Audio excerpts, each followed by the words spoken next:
Hello, family. Please subscribe and leave a like for us. It means the world to us. Also, share this video to your friends and loved ones and turn on post notifications so you don't miss future videos from us. Thank you as you do so. Sit back and relax as we dive into the story. The air inside Laura's home felt different. Not lighter, not heavier, just unfamiliar. It had been weeks since Curtis began reappearing in their lives, this time without grand promises or hollow declarations. He didn't bring flowers. He brought time. He helped Margaret carry groceries, waited in the car during school pickups, and stood quietly at the boys' soccer practices. The triplets, once shy, began inching toward him again.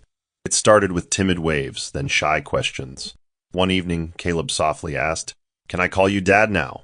Laura, overhearing from the kitchen, paused mid-stir, her heart trembling. Curtis knelt and whispered, "Only if you want to." Caleb nodded, and that single word wrapped a new thread around the shattered pieces of their family. But while healing blossomed inside Laura's home, bitterness festered elsewhere. Carol, watching from a distance, felt the taste of ashes coat her tongue. Through tinted windows and a web of gossip, she learned Curtis had returned not to her, but to them. Her nails dug into her palm as she scrolled through a photo of Curtis holding Julian's sketch at school. "He chose the mess over me," she hissed to herself. In Carol's mind, she wasn't watching a family heal, she was witnessing a thief reclaim stolen goods. "She took everything," she muttered. Her eyes darkened as her reflection stared back in the glass. Laura wasn't just in the way, Laura had ruined her. And Carol would never let that stand. Curtis sat in the therapist's office, leaning forward with his elbows on his knees, voice low and raw. "I failed her. I failed them. Not just because I cheated, but because I justified it. I convinced myself they'd be fine." Dr. Amaka nodded gently, her pen still. "Do you believe you can be forgiven?" she asked. Curtis looked away. "I don't think it's about forgiveness anymore. I think I want to earn peace. For them. For me. Therapy didn't fix him overnight, but it peeled away years of pride, exposing the broken father beneath. For the first time, he wasn't trying to win Laura back. He was trying to become someone worthy of standing beside her. Meanwhile, across town, Carol sat in her cluttered apartment staring at old photos. One captured her and Curtis at a gala, young and shining. She threw it across the room. "He was supposed to be mine," she yelled, startling her neighbor's baby through the wall. She began writing a long, venomous Facebook post, but stopped midway, eyes narrowing. A thought crept into her mind, one louder than rage and sharper than pain. They can't get away with this. Carol didn't see herself as the villain. In her mind, she was the wronged woman, the discarded lover, the one who lost it all. And the one responsible, Laura. Always Laura. That delusion solidified into a vow. If her world had burned, Laura's peace would burn too. It began with a picture. An old one of Laura in a sleeveless dress at an office party, laughing with a male colleague. It wasn't scandalous, but Carol twisted it. A newly created anonymous account uploaded it with the caption, "She climbs ladders fast. Wonder how." Within hours, hashtags followed. "Corporate seductress." "Behind every broken woman is another man's wife," flooded certain blogs. Laura first noticed it when a potential client emailed to reschedule indefinitely. Her chest tightened. "What is this nonsense?" she murmured, scrolling through edited images, one even cropping her head onto a model in lingerie. It was malicious, yet calculated. She closed her laptop, trembling. "Not now," she whispered, glancing at the triplets sleeping. Curtis found her sitting on the kitchen floor, hands clenched around her phone. "What happened?" he asked. Laura turned the screen toward him. As he read, his face hardened. "She's behind this," he said, referring to Carol without naming her. Laura didn't reply, but her silence confirmed it. He immediately contacted a cybersecurity firm. Meanwhile, Margaret advised Laura to hold her head high and act normal. "Let them choke on your silence," she said. But when the HR department of a partnership firm emailed her for clarity, Laura had enough. She filed a formal cyber harassment report under a pseudonym. "I won't let this define me," she told Curtis that night, "but I'll make sure the truth finds light." Somewhere in a dark room, Carol refreshed the post, watching the chaos quietly unfold. It was a quiet Wednesday evening when Laura spotted Carol at the parking lot of the neighborhood grocery store. For a moment, she considered ignoring her. But then Carol turned, smirking, and said just loud enough, "Your halo's slipping, St. Laura." Laura's breath caught. She dropped her grocery bag and marched toward her. "Why?" she asked, her voice even. "You think you lost everything because of me?" Carol tilted her head, feigning innocence. "Don't flatter yourself. I lost everything the day I believed him." Laura's jaw clenched. "Then go blame him. But dragging my name won't clean your hands." Carol rolled her eyes. "You stole the narrative. Now I'm just giving it balance." Without warning, Carol raised her hand and slapped Laura hard across the cheek. A sharp gasp echoed as a nearby shopper witnessed it. Laura didn't retaliate. Her eyes simply narrowed, and she whispered, "That's the last time you touch me." She bent down, picked up her groceries, and walked away with shaking hands. At home, she looked in the mirror and touched her reddened cheek. "I gave her grace. Now I'll give her consequences," she muttered. She documented the bruise and the encounter in detail and saved the footage from the store's parking cameras. "We're done playing civil," she texted Curtis, attaching the image. He replied almost instantly, "She just proved to the world who she really is. Let her keep going." Carol had ignited something she couldn't contain. The gloves were off. Rain tapped against the windows as Laura strapped the triplets into their car seats after school. The boys were laughing about a paper airplane contest as Laura turned to retrieve her keys from the dashboard. Then came the sound, shattering glass, sudden and violent. The driver's side window exploded inward. Screams erupted. Laura threw her arms over the boys and shouted, "Stay down!" Shards littered the seats. Her breath came in panicked bursts as she turned around and saw a masked figure sprinting away. She didn't wait. She sped off, heart thundering, barely stopping until she reached the nearby police station. Later that evening, as the boys sat stunned on the couch with Margaret, Laura made her statement to an officer. "Did you see who did it?" he asked. "No face. But I know who sent them," Laura replied. Still, she didn't mention Carol. "Not yet. I want cameras installed. I want a restraining order, and I want safety for my sons," she said firmly. Curtis arrived shortly after, pale and breathless. "Are they okay?" he asked, rushing to the boys. Laura nodded. "But this isn't random, Curtis. She's escalating." He nodded solemnly. "And I'll escalate too, through the law." That night, Laura watched the boys sleep, her arms crossed tightly around herself. "I was silent long enough," she whispered. "Now she'll know what consequences feel like." Her healing had grown roots, but now it had thorns. Curtis arrived at Carol's apartment unannounced, standing stiffly outside her doorway as she answered in a silk robe, holding a glass of wine. "Well, well," she said with a mocking smile, "the prodigal comes to visit." He didn't smile back. "We need to talk," he said, his tone sharp. She stepped aside with a shrug. Inside, the apartment smelled of stale perfume and resentment. "You've gone too far, Carol." "You're not just bitter, you're dangerous," Curtis said, voice low but controlled. The boys were almost harmed. Carol rolled her eyes. Oh, save the sermon. If she hadn't wrecked everything, none of this would have started. Curtis snapped, "You wrecked yourself. She was just the one you couldn't imitate." Carol's smile fell. She placed the wine glass down harder than she needed to. "Do you think I'm afraid of you?" she asked, walking toward him. "You should be afraid of losing what little you've rebuilt," he replied coldly. "Keep going, Carol, and you'll lose more than just my name. You'll lose your freedom." He reached into his pocket and dropped a printed copy of the vandalism report on her table. "You didn't leave fingerprints, but the security camera across the street caught the plate of the car your cousin drives."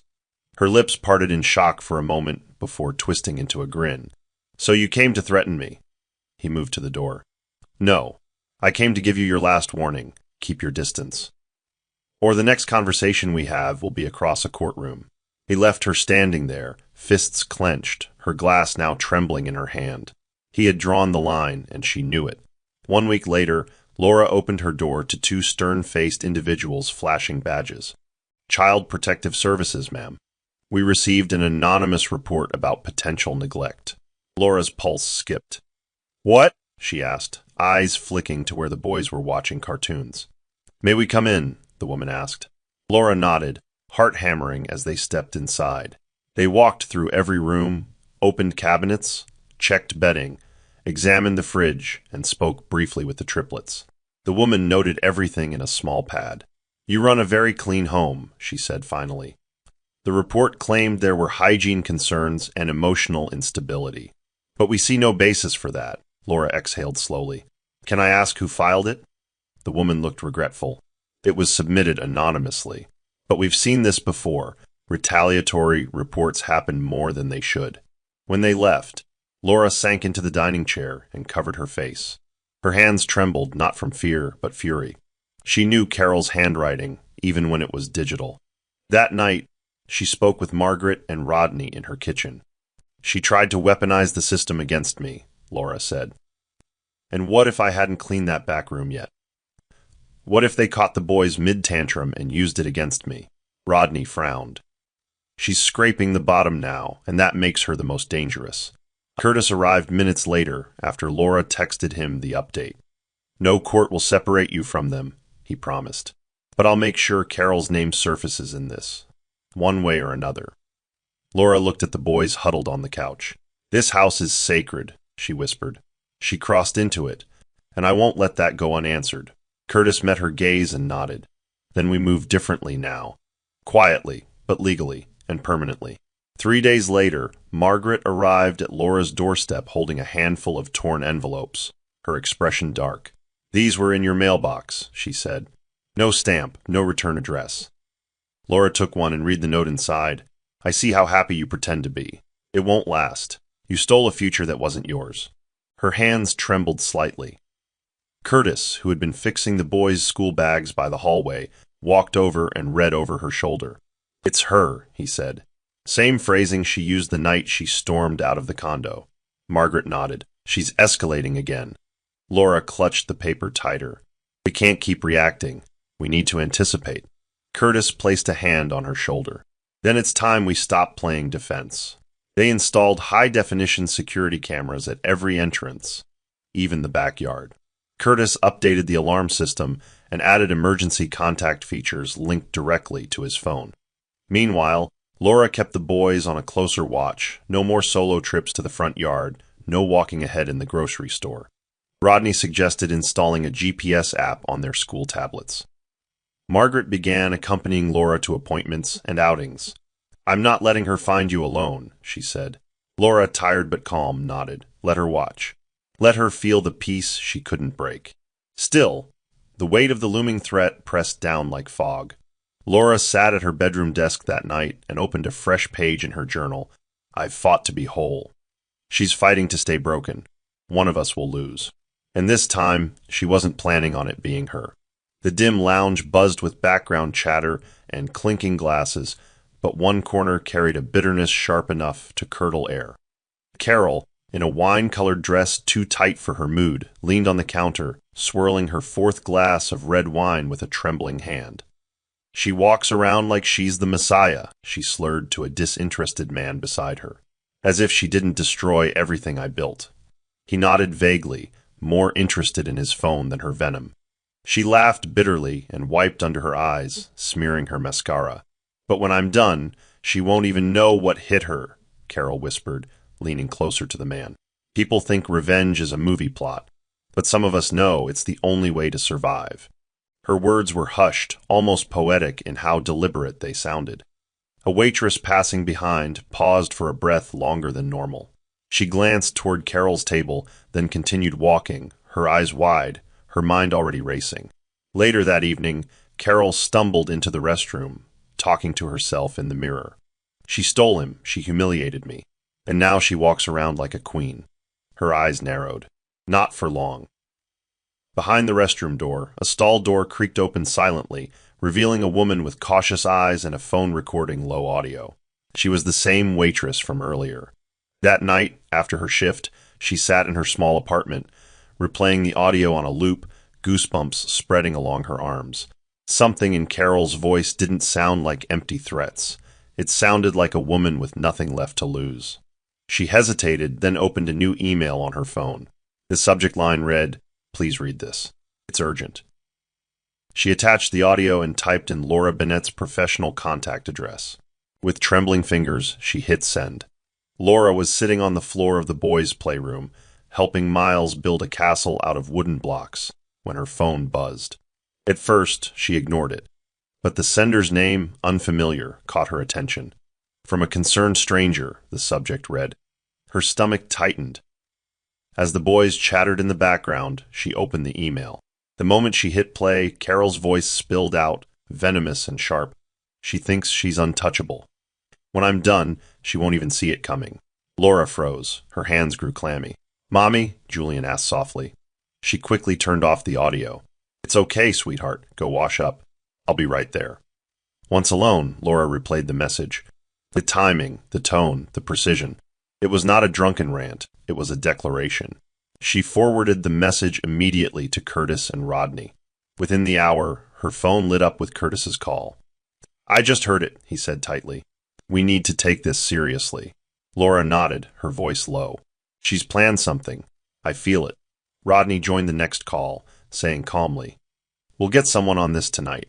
But Laura, you and the boys need to be somewhere safe. That evening, Margaret helped Laura pack a bag for the kids.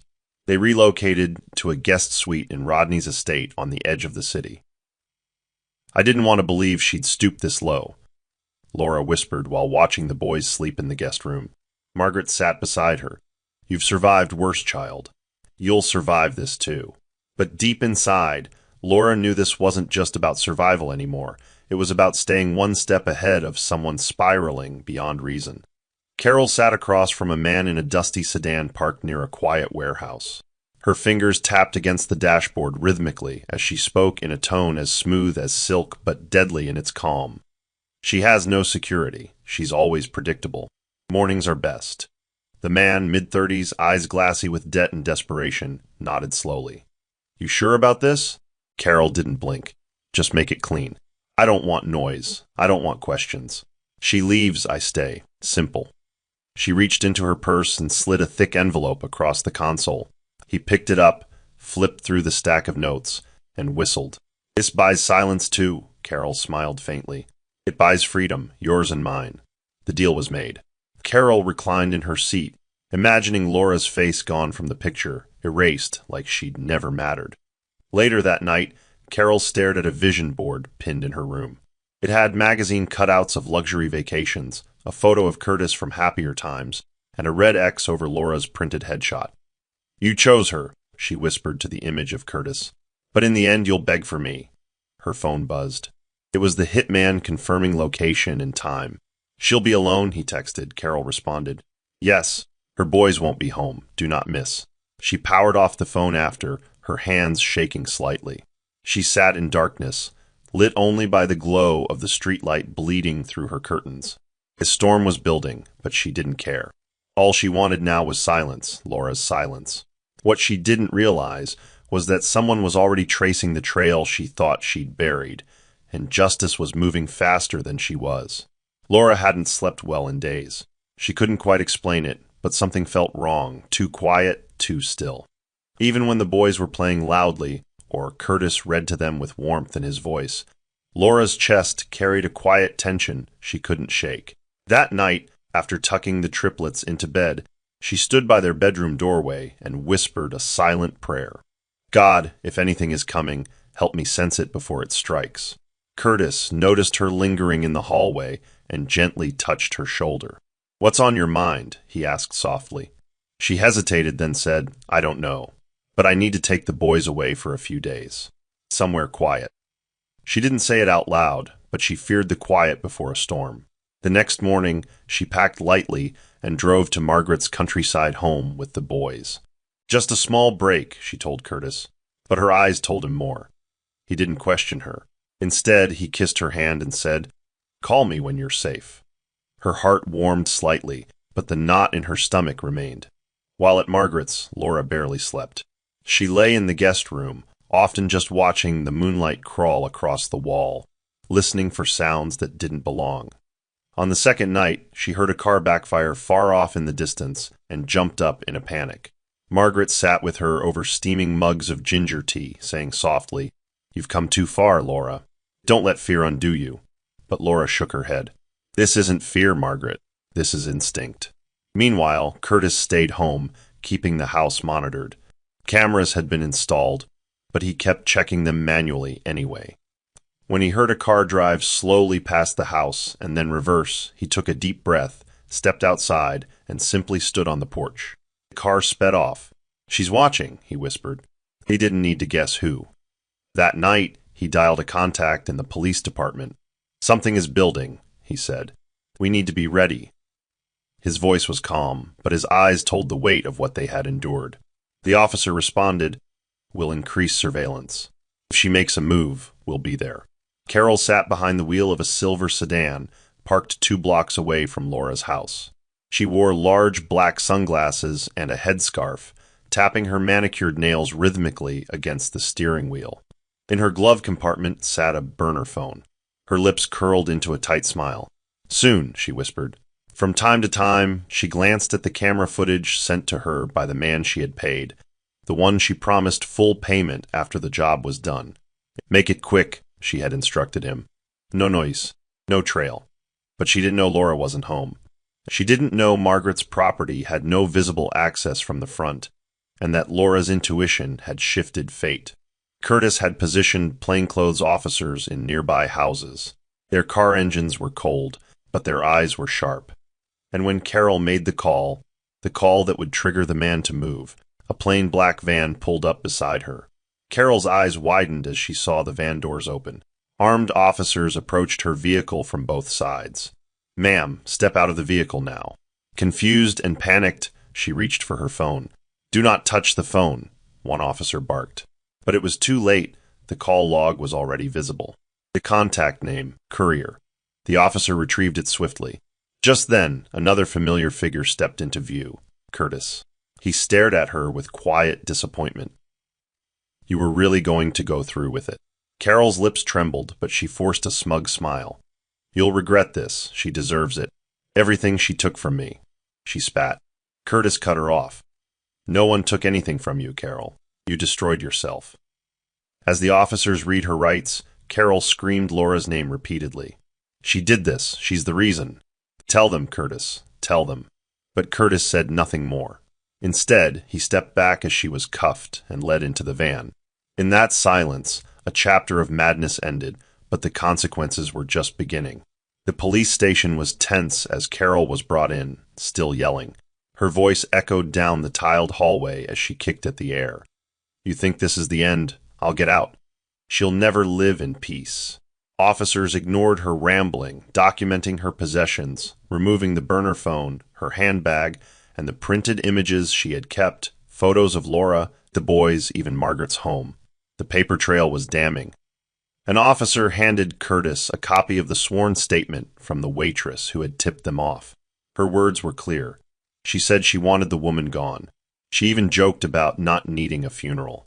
Meanwhile, the hired man had also been arrested hours earlier at a nearby bus terminal with a concealed weapon and cash bearing Carol's fingerprints. As Carol sat in the interrogation room, the reality of her choices finally caught up with her. "You have the right to remain silent," the officer said, but Carol kept speaking. "She ruined me. She always played the victim, but she's not innocent. Curtis was mine." Back at Margaret's, Laura received the call. "She's in custody," Curtis said quietly. Laura sat down slowly, her knees giving way beneath her. "Is it really over?" she asked. "Legally, the process is just beginning," Curtis replied, "but you and the boys are safe." Laura didn't say a word for a long time. Finally, she whispered, "Thank you for believing me." Tears pooled in her eyes, but she quickly wiped them. Margaret placed a gentle hand on her shoulder. "It's okay now, let it out," and Laura did. For the first time in a long time, she let the pain break through, quietly, gracefully, privately. Later that night, while the boys were asleep, she stepped out into the moonlight, feeling the breeze on her skin. She looked toward the horizon and exhaled. No more running. No more watching my back. For once, peace wasn't a wish. It had finally begun to feel like a right. The courtroom buzzed with whispers as reporters scribbled notes and cameras clicked behind the wooden barriers. Carol, dressed in a plain gray suit that dulled her usual flair, sat stiffly beside her attorney. Her once confident demeanor had faded into a taut, sullen glare. The judge entered, commanding immediate silence. Laura sat quietly in the gallery beside Margaret, her palms damp but steady. Curtis, seated a few rows ahead, turned back once to meet Laura's eyes. They didn't speak, but the glance was enough. When the clerk called the case, and Carol's name echoed across the chamber, she didn't flinch. The prosecution began by establishing Carol's obsessive behavior, presenting messages, surveillance footage, and the burner phone as evidence. A hush fell over the room when they played a recording of Carol's lounge conversation, where she drunkenly slurred, "If she disappears, maybe I'll finally breathe." Curtis was the first to testify. When he stepped up to the witness stand, his voice was calm but charged with sorrow. "She wasn't the woman I thought I knew, and I was blind until she made me choose between her and decency." The prosecution asked, "When did you suspect she was capable of harm?" Curtis hesitated, then said, "When she began blaming Laura for every door that shut in her face." Rodney testified next, recounting the moment Carol had once tried to manipulate him into pulling legal strings. Then came Margaret, who described the threats and notes Laura received, her voice trembling but firm. "I watched Laura walk through fire. And that woman," she pointed to Carol, "was pouring gasoline." The final witness was the waitress. When she stood, nervous but resolute, she said, "She bragged about having it all planned. I couldn't live with myself if I kept quiet." As the judge adjourned for the day, Carol refused to make eye contact with anyone. Her attorney whispered something to her, but she swatted his hand away. Meanwhile, outside the courtroom, Laura stood beneath the looming courthouse steps, breathing in the heavy dusk air. "She's unraveling," Curtis said as he joined her. Laura nodded slowly. "But I'm holding together." The final day of the trial arrived with a heavy gray sky. Laura stood beside Curtis as they entered the courthouse, her fingers wrapped gently around his. They didn't say much, both silently preparing for whatever came next.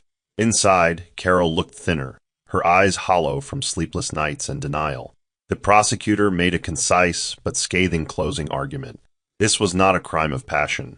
This was plotted, funded, and executed with cruel intent, he declared. Carol's defense tried to paint her as a woman scorned, emotionally unstable from a toxic breakup, but the evidence outweighed sympathy. Laura watched from the gallery, her hands clasped in her lap, each beat of the courtroom clock stretching endlessly. The judge took a brief recess. When he returned, everyone rose in silence. The room held its collective breath as he unfolded the paper with the verdict. "Carol Myers, you have been found guilty on all counts, including conspiracy to commit murder and endangerment of minors. You are hereby sentenced to 18 years in state prison." Gasps erupted.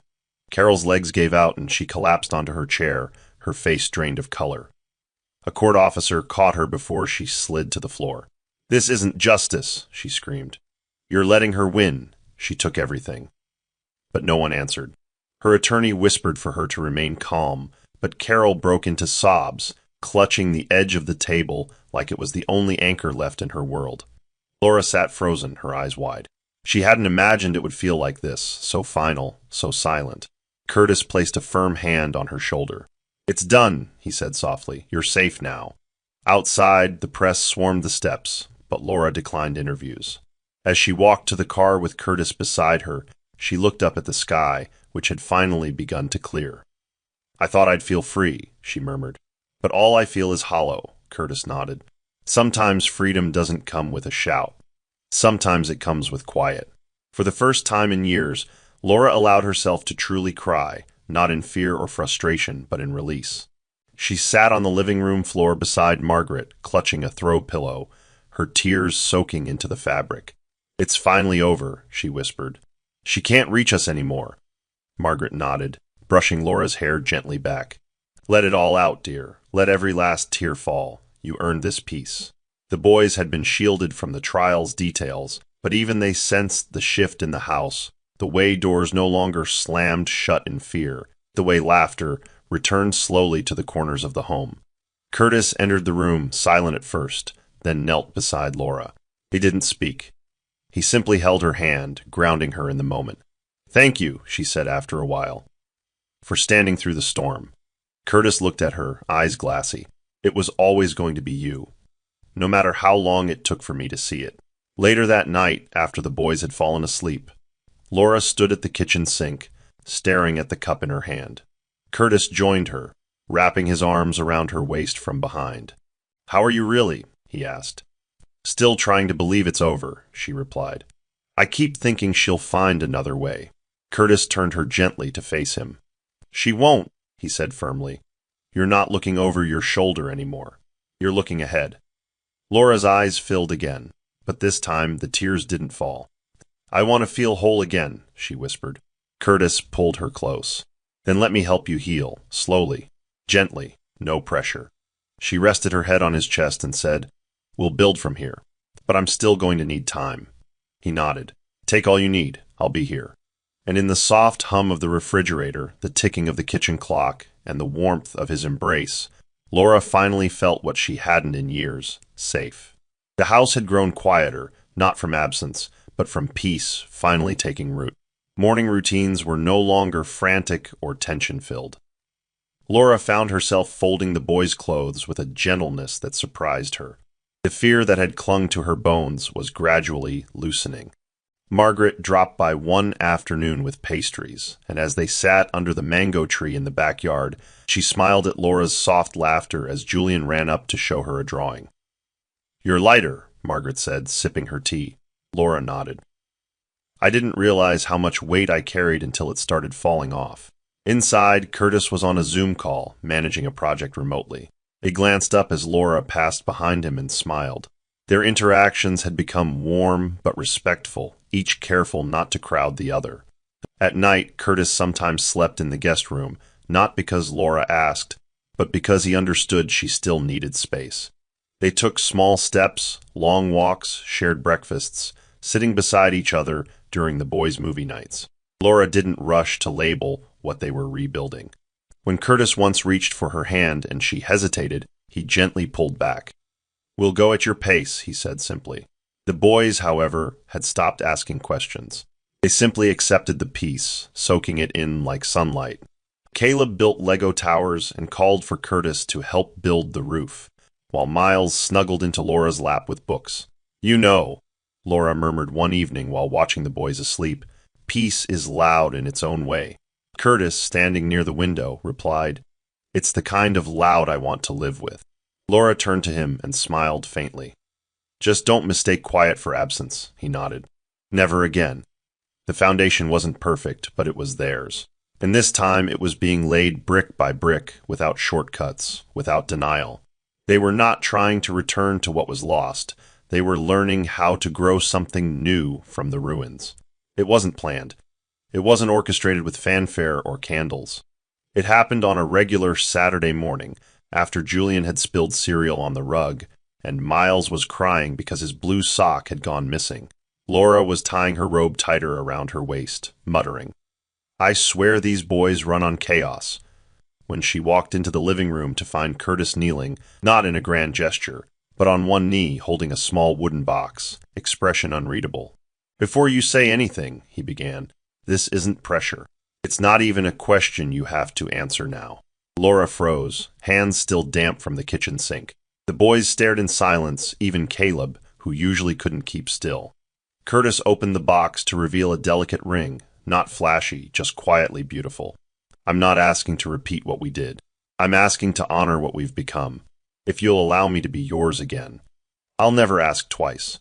The room remained still for a moment too long. Laura glanced at the boys, then back at Curtis. "This is sudden," she whispered. He nodded. "But it's not impulsive. I've thought about this every day since the court verdict. I just wanted the right moment to let the question breathe." Laura stepped forward and touched the box, her fingers trembling. "I'm not afraid of us anymore," she said, voice cracking. "But I'm not ready to be the old version of us either." Curtis looked into her eyes and said, "I'm not proposing to the old version. I'm asking the woman in front of me, the one who stood tall through fire." Julian tugged on her sleeve. "Mom, if you say yes, does that mean we're keeping him forever?" Everyone laughed, the tension shattered by innocent clarity. Laura looked down at Curtis again and said, "If you're patient enough for the when, then yes, someday, yes." Curtis stood slowly, tears threatening at the corners of his eyes. He kissed her forehead and whispered, Then I'll keep waiting. I already feel like the luckiest man. The sun hadn't fully risen yet when Laura stepped outside onto the porch, barefoot, wrapped in a shawl. She stared at the early light stretching across the garden and took a long, steady breath. The boys were still asleep, and the world was quiet, just the gentle rustle of leaves and the first call of birds in the distance. She walked to the wooden bench, sat slowly, and pulled out the small ring box Curtis had left on the table days earlier. She opened it again, studying the simplicity of the band, the subtle sparkle at its center. Curtis walked out moments later, rubbing his eyes, surprised to see her. "You're up early," he said. Laura didn't answer right away. Instead, she turned the ring box toward him and said, "This morning. I feel ready." Curtis blinked. "Ready for," she looked up, "to begin again, fully. No hesitation." Curtis moved closer, kneeling again, not from tradition, but instinct. "Are you saying?" Laura nodded slowly. "I'm saying yes, this time on my terms. Not because I need rescue, not because the world expects it, but because I want to walk forward, and I want you beside me." His face softened as emotion overwhelmed him. "This is the most beautiful yes I've ever heard," he whispered. Laura chuckled through her tears. "Don't make me take it back." He slipped the ring onto her finger, careful, reverent. Then, from inside the house, they heard the sound of small feet pounding down the hallway. The triplets burst through the door, tousled and excited. "Did you say yes? Did you really say it?" Miles asked breathlessly. Laura laughed. "Yes, babies, I did." The boys screamed and hugged her from all sides. Curtis reached out and wrapped them all in one giant embrace. And as the sun rose fully into the sky, Laura whispered, "This time I'm choosing joy. This time I choose all of us." The second wedding wasn't hosted in a grand hall or streamed for an audience. It took place in the small garden behind Laura's house, surrounded by hibiscus flowers and the sound of birdsong. There were no rows of guests, no distant relatives. Just Curtis, Laura, the triplets, Margaret, and Rodney. The sun filtered gently through the trees as Laura walked across the grass barefoot, wearing a cream-colored gown that flowed like morning light. Curtis stood waiting, dressed in a charcoal linen shirt and soft trousers. He didn't blink as she approached. He just watched her like he still couldn't believe she was real. Caleb, holding a small bouquet, whispered, "Mommy looks like a princess." Miles tugged on Julian's sleeve, "But she's our queen." There were no official vows, just words exchanged in low voices that only those closest could hear. "I don't promise perfection," Curtis said, holding her hands. "But I vow honesty, presence, and a heart that learns from its past." Laura smiled. "And I don't promise ease," she replied. "But I vow forgiveness, boundaries, and to grow with you, not for you." The wind stirred gently. Rodney, officiating with trembling hands, said softly, "I've never witnessed two people more deserving of peace." When Curtis slipped the ring on her finger, this time as a true symbol of earned love and rebuilt trust, Laura didn't cry. She exhaled, as if the years of pain had finally been allowed to leave her chest. The boys ran to hug them after Rodney whispered, "You may embrace your bride." Margaret wiped her tears quietly, mouthing a silent prayer. No photographers, no music, just footprints on damp earth and two people choosing love again, not because it was expected, but because it was right. This wedding wasn't about the beginning of a fantasy, it was the gentle continuation of a hard-earned reality.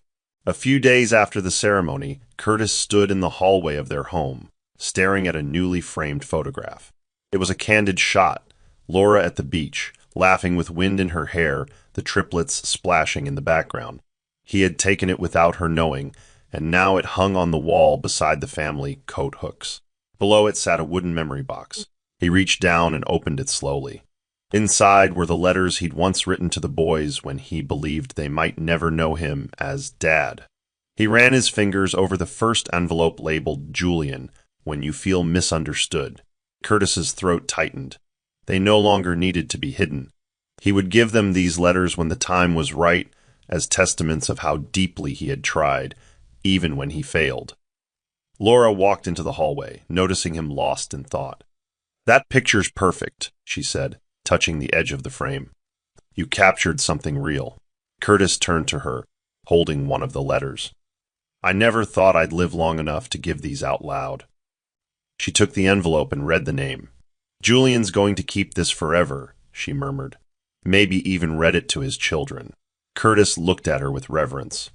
"That photo and this box, they remind me that redemption isn't always loud.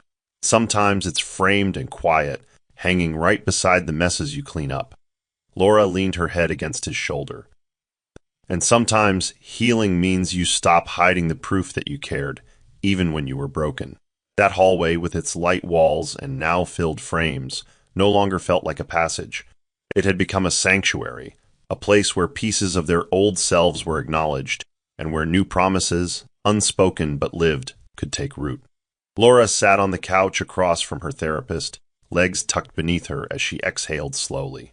"I said yes," she said, voice quiet but firm. Dr. Femi smiled gently. "And how does that feel in your body?" Laura hesitated. "Not like butterflies. More like warmth in my spine. Like I'm grounded, finally." Therapy had become less about unraveling and more about integrating. She no longer needed to revisit every scar to believe she had survived. Now she practiced sitting in joy without guilt. Dr. Femi leaned forward. "What scares you most about peace?" Laura thought for a moment. "That it's temporary. That one day, I'll wake up and the rug will be pulled again." The therapist nodded. "That's a trauma response, but not a prophecy. Your brain's job is to remember, but healing teaches your heart how to trust again."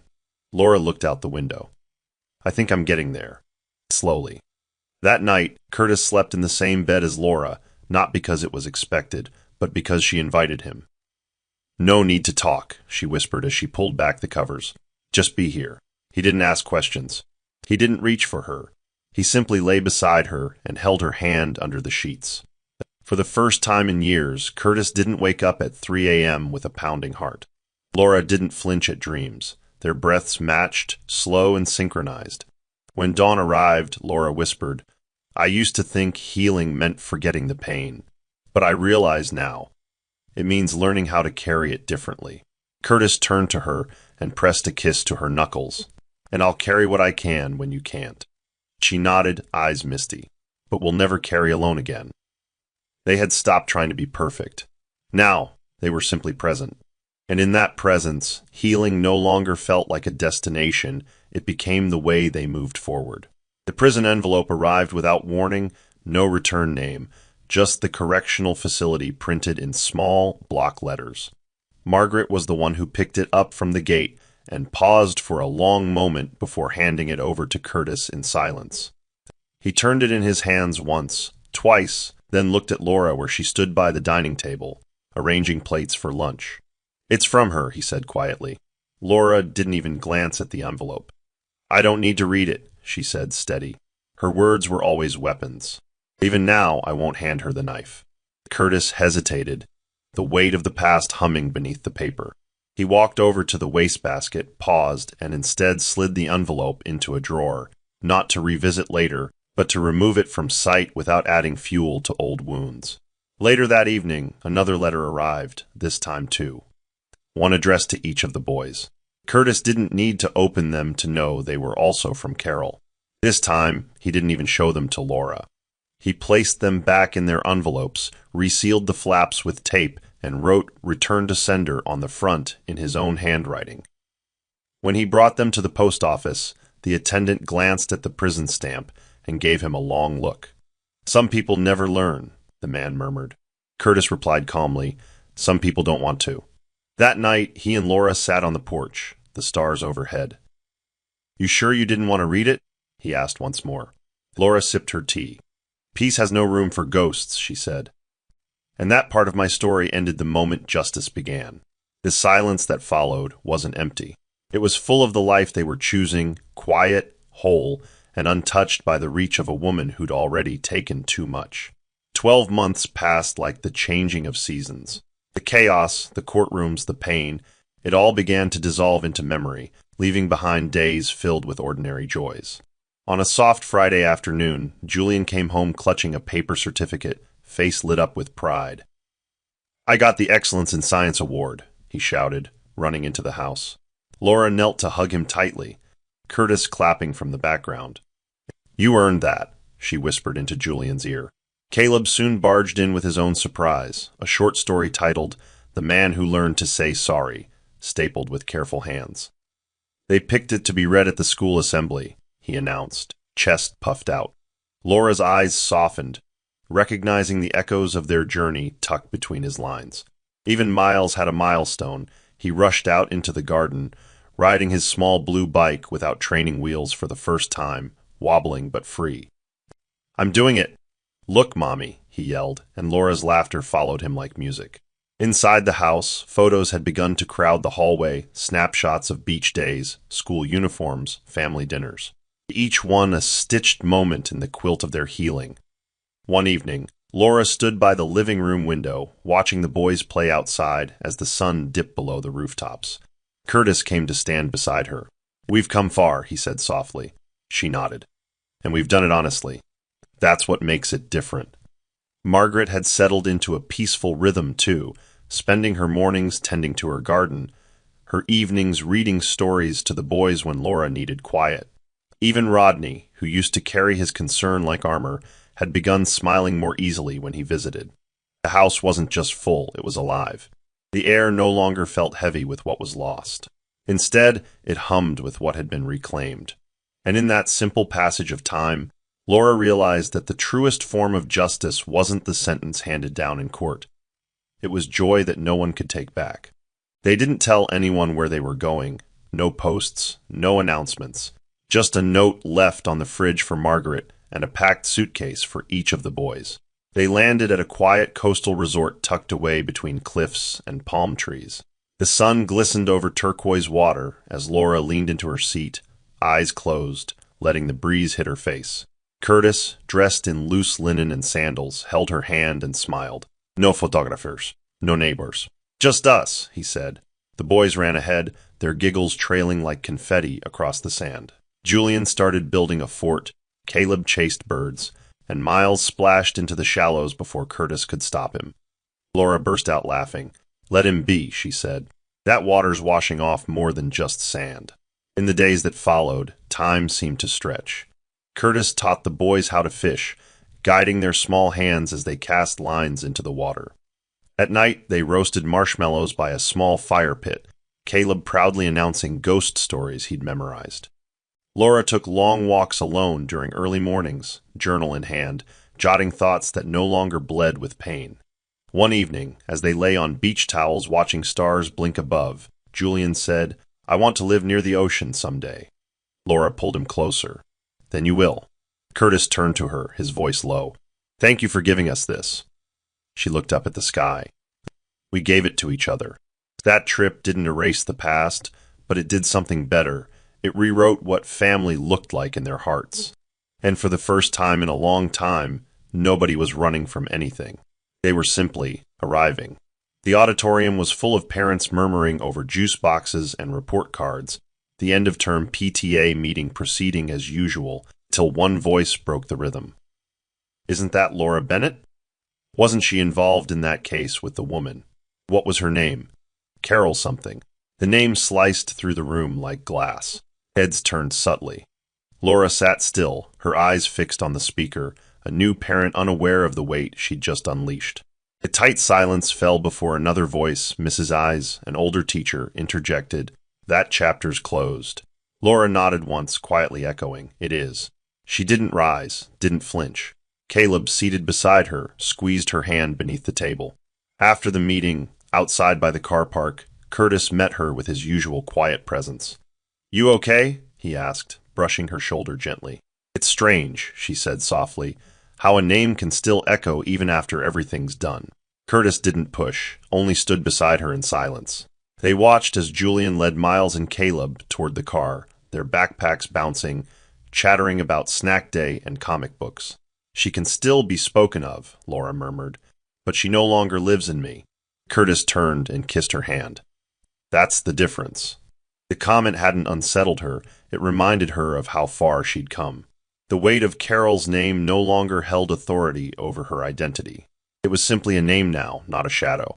And as they drove away, the laughter of their boys filled the air, smothering any trace of ghosts the past tried to summon.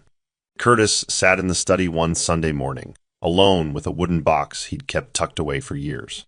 Inside were letters he wrote during nights filled with guilt and longing, letters to boys he hadn't yet known how to reach. Laura walked in quietly, sat beside him without speaking. "I think it's time they heard them," he whispered, voice thick with emotion. "Not to explain who I was, but to show them how much I hoped I'd be better." Laura squeezed his hand. "Then let's read them together." That afternoon, they gathered in the living room. The boys flopped over cushions and beanbags with cookies in hand. Curtis unfolded the first letter. "Dear Julian, Caleb, and Miles," he began, his voice trembling slightly. "I didn't know how to be a father when I should have. I wrote these hoping one day I'd get to read them aloud." The room went quiet. Caleb leaned forward, eyes wide, while Julian reached for Laura's hand. Miles rested his head on Curtis's knee. He read about his regrets, his hopes, his dreams for them, written at a time when love was the only thing he could offer from afar.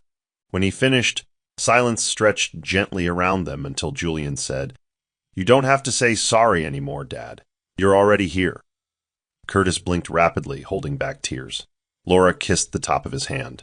That night, the letters were placed in a new frame, hanging beside the beach photo. They weren't just apologies. They were evidence of transformation, of a man who didn't just change, but chose to become. They stood at the terminal gate, not rushed, not hiding. This time, they moved as a family. Laura held Caleb's hand. Curtis carried Miles on his shoulder, and Julian walked ahead with an open boarding pass like a VIP. The airline agent smiled at them. "Family of 5?" she asked. Laura nodded, "Yes, all of us." As they walked through the jet bridge, Laura took a moment to look around. The hum of engines, the echo of footsteps, the cold press of metal, none of it stirred anxiety anymore. "Last time I boarded alone," she whispered to Curtis. "This time I board with my peace." Mid-flight, Miles leaned over from his seat and said, "Mommy, do all jets go to happy places?" Laura looked at him and smiled. "No, baby, but this one does." Caleb was sketching clouds in a notebook. Julian was asleep against Curtis's arm, and for the first time, Laura didn't feel like she was outrunning anything. This flight wasn't escape. It was celebration. "What's waiting on the other side?" Curtis asked softly. Laura turned to him, her voice warm. "Whatever we build, together." The jet soared higher, cutting through the sky like a quiet promise. This wasn't a journey fueled by fear, but by freedom. And freedom, she had learned, is best lived hand in hand. The wheels touched down gently, as if the earth itself welcomed them back into a new chapter. Laura stepped out first, the sunlight warm against her skin. Curtis followed with Miles, laughing on his shoulders. Caleb clutched Julian's hand, both boys scanning the surroundings like explorers. There was no press, no chase, no tension, just a breeze, a sky wide open, and a family reunited not by blood alone, but by choice. "We're here," Curtis said. Laura smiled deeply. "And this time it's not temporary. It's forever." The terminal bustled, but they moved as one. No one rushed, no one lagged behind. They walked across the open space, a slow, deliberate rhythm to their steps. Julian looked up and asked, "Where do we go now?" Laura knelt before him. "Wherever we want. We've earned it." Behind them, their footprints formed a neat row in the sunlight. There were no more documents to sign, no more battles to win, no more apologies to unearth. Just new days, unfolding like pages yet to be written. Curtis tightened his arm around her shoulder. "Whatever comes," he said, "we face it together." She nodded, because this time no one's left behind. They had flown through betrayal, grief, forgiveness, and rebirth, and landed in a life not built by chance, but by courage. Here's the Bible verse, Isaiah 61, verse 7. "Instead of your shame, you will receive a double portion, and instead of disgrace, you will rejoice in your inheritance.